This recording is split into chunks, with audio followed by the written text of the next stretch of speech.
प्रतापपुर की पथरीली सड़कों पर जब बस रुकी तो उसमें से आर्यन और प्रिया उतरे।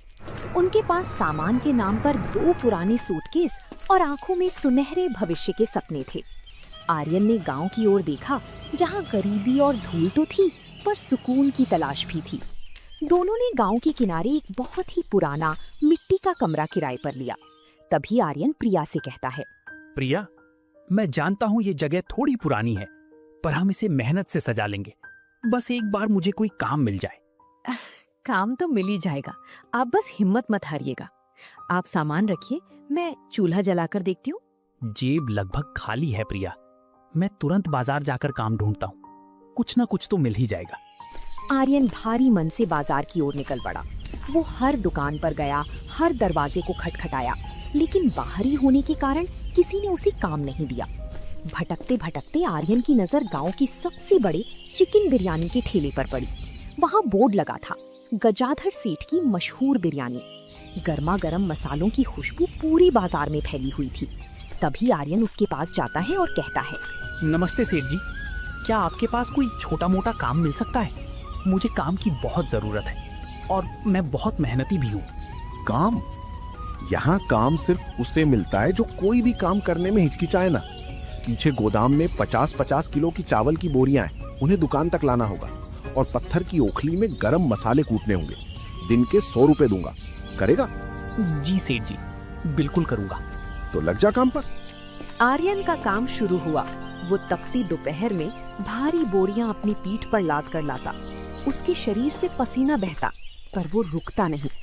बोरियां ढोने के बाद उसे घंटों पत्थर की ओखली में हाथ से मसाले पीसने पड़ते। मसाले की धंस से उसकी आंखों में पानी आता, पर वो अपनी मेहनत जारी रखता। ओए लड़के, जरा फुर्ती दिखा। ये मसाले जितने महीन होंगे, बिरयानी उतनी अच्छी बनेगी। ढीला मत पड़। जी सेठ जी, बस 5 मिनट में सारा काम खत्म कर दूंगा। शाम को जब वो 100 रुपए लेकर घर लौटा तो उसकी पीठ दर्द से टूट रही थी। प्रिया ने जब उसके सफेद पड़े हाथ देखे तो उसका दिल भर आया। ये क्या हाल बना लिया है आपने? क्या हम इसीलिए यहाँ आए थे? प्रिया, कोई काम छोटा नहीं होता।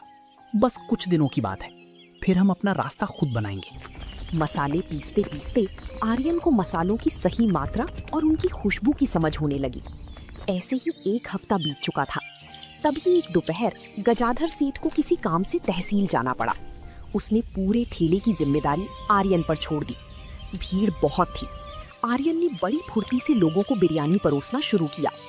तभी एक बुजुर्ग ग्राहक जो सालों से उस गांव में रह रहे थे, आर्यन के पास आए। बेटा, तुम्हारा काम करने का तरीका बहुत सलीकेदार है। इस जालिम सेठ के यहाँ अपनी जवानी क्यों गला रहे हो? क्या करूं चाचा, मैं तो बस पेट पालने के लिए ये कर रहा हूँ। खुद का काम शुरू करने के लिए पैसे नहीं है। हिम्मत जुटाओ बेटा, ये सेठ घटिया तेल इस्तेमाल करता है, फिर भी 100 रुपए वसूलता है। तुम अपना काम शुरू करो, गांव वाले तुम्हारा साथ जरूर देंगे। क्या मैं सच में ये कर सकता हूँ? उस दिन आर्यन और प्रिया की शादी की सालगिरह थी। प्रिया बहुत खुश थी और आर्यन के लिए तोहफे में कुछ अच्छा बनाने की सोच रही थी। वो शाम को आर्यन को बुलाने के लिए गजाधर सेठ के ठेले पर पहुंच गई। आर्यन जी, चलिए ना, आज का दिन तो हमारे लिए खास है। अरे ओ लड़की, ये तेरा घर नहीं, मेरा ठेला है। इसे काम करने दे, वरना इसके आज के पैसे भी नहीं दूंगा। सेठ जी, जरा तमीज से बात कीजिए। ये मेरी पत्नी है। पत्नी है तो इसे घर की 4 दीवारी में रख, नहीं तो कल से इसे भी काम पर ले आ। बस अब बहुत हुआ। आपकी नौकरी और आपके ये 100 रुपए आपको ही मुबारक। मैं अब यहाँ 1 मिनट भी नहीं रुकूंगा। आर्यन और प्रिया खाली हाथ घर लौट आए। रात भर दोनों को नींद नहीं आई। गजाधर सेठ की बातें आर्यन के कानों में गूंज रही थीं। प्रिया, मैंने जोश में नौकरी तो छोड़ दी, पर कल से हम खाएंगे क्या? आप चिंता मत कीजिए, हम अपना खुद का कुछ करेंगे। आपने सुना नहीं था उस बुजुर्ग ने आपसे क्या कहा था? हमें अपनी बिरयानी का काम शुरू करना चाहिए। लेकिन बर्तन, चावल, चिकन, इन सब के लिए पैसे कहाँ से आएंगे? कमरे में सन्नाटा था। अचानक प्रिया की नजर कमरे के एक कोने पर पड़ी, जहाँ एक पुराना पत्थर थोड़ा उखड़ा हुआ था। प्रिया ने उत्सुकतावश उस पत्थर को हटाया। उसके नीचे एक छोटा सा लोहे का कलश दबा हुआ था। जब उन्होंने उसे बाहर निकाला तो उनकी आंखें फटी की फटी रह गईं। कलश सिक्कों और नोटों से भरा हुआ था, जिसे देखकर आर्यन कहता है, ये क्या है? ये पैसा हमारा नहीं है प्रिया, हमें इसे लौटाना होगा। लेकिन ये कमरा सालों से बंद था, ये पैसा यहाँ आया कैसा और ये किसका होगा? अगले दिन वे मकान मालिक के पास गए। मकान मालिक ने बताया कि वहाँ पहले एक सिद्ध फकीर बाबा रहते थे जो गरीबों की मदद करते थे। उन्होंने कहा कि ये पैसा अब तुम्हारा है क्योंकि फकीर बाबा ने इसे किसी नेक काम के लिए ही छोड़ा होगा। ये सुनकर वो दोनों घर लौट आए। तभी आर्यन कहता है, ये पैसे हमें लोगों की भलाई करने के मिले हैं, तो हम वैसा ही करेंगे। हम इस पैसे से लोगों का पेट भरेंगे। आर्यन ने उन पैसों से एक छोटा सा ठेला किराए पर लिया। उसने सबसे बेहतरीन बासमती चावल और ताजे मसाले खरीदे। प्रिया ने अपनी दादी की गुप्त रेसिपी का इस्तेमाल कर चिकन बिरयानी तैयार की। अगले दिन बाजार में एक नया ठेला खड़ा था।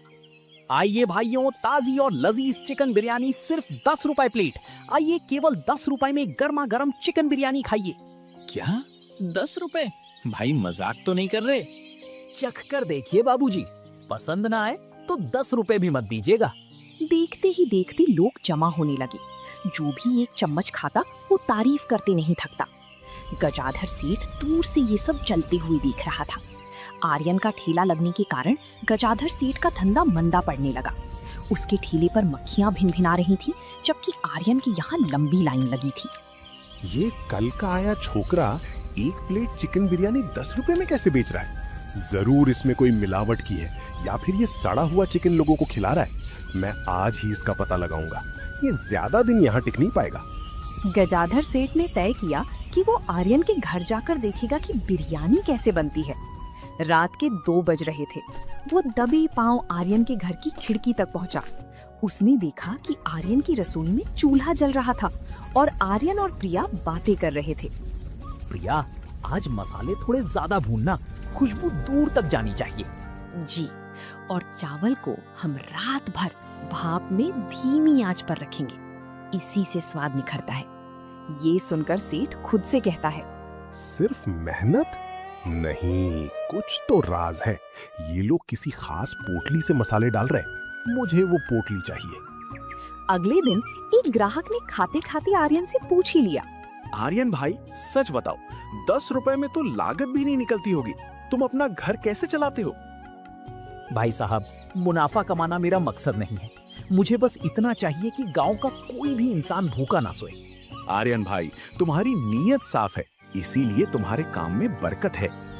गजाधर सेठ ने ये सुना और फौरन मुखिया जी के पास पहुंच गया। उसने शिकायत की कि आर्यन लोगों को मिलावट वाली चीज खिला रहा है। दोपहर का समय था। अचानक मुखिया जी गजाधर सेठ के साथ आर्यन के ठेले पर पहुंचे। भीड़ छट गई। तभी मुखिया जी ने कहा, आर्यन, तुम्हारे खिलाफ गंभीर शिकायत आई है। तुम इतनी सस्ती बिरयानी कैसे बेच रहे हो? क्या तुम इसमें कुछ अवैध मिलाते हो? मुखिया जी, मैंने आज तक कभी बेईमानी नहीं की। झूठ बोल रहा है ये। इसकी रसोई की तलाशी लीजिए। इसके पास कोई जादुई शक्ति है या फिर ये चोरी का माल बेचता है? मुखिया जी ने आदेश दिया कि कल सुबह आर्यन के घर की तलाशी ली जाएगी और उसे अपनी आय का स्रोत बताना होगा। ये बात सुनकर आर्यन और प्रिया बहुत डर गए। अगर हमने उस कलश के बारे में बताया तो क्या लोग यकीन करेंगे? हमें सच ही बोलना होगा प्रिया। सच बोलने के सिवा हमारे पास कोई रास्ता नहीं है। उस रात आर्यन ने भगवान से प्रार्थना की कि उनकी मेहनत और फकीर बाबा का आशीर्वाद बेकार ना जाए। अगली सुबह पूरा गांव आर्यन के घर के बाहर जमा था। मुखिया जी और गजाधर सेठ अंदर दाखिल हुए। गजाधर ने कोना कोना छान मारा। कहाँ है वो पोटली? कहाँ है वो जादू? सेठ जी, यहाँ कोई जादू नहीं है, सिर्फ ये लोहे का कलश है। आर्यन ने वो कलश सबको दिखाया। उसने पूरी कहानी सुनाई कि कैसे उन्हें ये मिला और कैसे वे इसके पैसों से सेवा कर रहे हैं। देखा मुखिया जी, मिल गया ना सबूत। ये कलश जादुई है और इसमें चोरी का धन है। आपको इसे जब्त कर लेना चाहिए। शांत रहो गजाधर। आर्यन, क्या तुम्हारे पास कोई गवाह है कि ये पैसा तुम्हें यहीं मिला और ये चोरी का नहीं है? तभी उस घर का मकान मालिक भीड़ से निकलते हुए आया और उसने कहा, हाँ मुखिया जी, मैं गवाह हूँ। इन बच्चों ने मुझे ये पैसा लौटाने की कोशिश की थी, पर मैंने ही इन्हें वो पैसे रखने को कहा। ये बात सुनकर गांव वाले आर्यन के पक्ष में नारेबाजी करने लगे। गजाधर का चेहरा गुस्से से लाल पड़ गया, जिसके बाद मुखिया जी ने बिरयानी की शुद्धता की जांच के लिए गांव के सबसे पुराने रसोइये को बुलाया। रसोइये ने एक निवाला खाया और उसकी आंखों में चमक आ गई। मुखिया जी, इसमें कोई जादू नहीं है। इसमें वही स्वाद है जो माँ के हाथ के खाने में होता है। ये सिर्फ धीमी आंच और ईमानदारी का कमाल है। आर्यन, तुम निर्दोष हो और गजाधर, तुम पर झूठा आरोप लगाने के लिए 5,000 रुपए का जुर्माना लगाया जाता है। जुर्माना भरने के बाद गजाधर की इज्जत मिट्टी में मिल गई। उसके ग्राहक अब उसे झूठा सेठ कहने लगे, जिसके बाद कुछ समय बाद उसे अपना ठेला बंद करना पड़ा। एक मामूली बोरियां ढोने वाले ने मुझे सड़क पर ला दिया। जिसके बाद गजाधर सेठ गांव छोड़कर जाने की तैयारी करने लगा, लेकिन उसके पास जाने के लिए कोई जगह नहीं थी। एक शाम गजाधर भूख से बेहाल सड़क किनारे बैठा था। तभी आर्यन उसके पास पहुंचा और बिरयानी की एक प्लेट उसकी ओर बढ़ाई। लीजिए सेठ जी, खाना खा लीजिए। खाली पेट गुस्सा शोभा नहीं देता। तुम मुझे खाना खिला रहे हो? मैंने तुम्हारा बुरा चाहा और तुम्हारा ठेला बंद करवाने की कोशिश भी की। बदला लेने से बड़ा माफ करना होता है। आप चाहें तो मेरे साथ काम कर सकते हैं, पर इस बार मालिक बनकर नहीं, साथी बनकर। ये बात सुनकर गजाधर सेठ की आंखों में आंसू आ गए। समय गुजरता है। अब आर्यन का ठेला एक छोटी सी दुकान में बदल चुका था, जहां प्रिया रसोई संभालती थी और गजाधर सेठ, जो अब पूरी तरह से बदल चुका था, वो हिसाब किताब देखता था। तभी एक दिन प्रिया कहती है, सुनिए जी, आज पूरे 500 लोगों का खाना बना है और सब खुश होकर गए हैं। ये सब उस फकीर बाबा की कृपा और तुम्हारी मेहनत का फल है। साल बीतते गए। आर्यन और प्रिया अब अमीर थे, पर उनका स्वभाव नहीं बदला। वे आज भी गरीबों को 10 रुपए में ही बिरयानी खिलाते थे। गांव में अब कोई भूखा नहीं सोता था। प्रतापपुर अब अपनी गरीबी के लिए नहीं, बल्कि आर्यन की चिकन बिरयानी और उसकी दरियादिली के लिए जाना जाता था।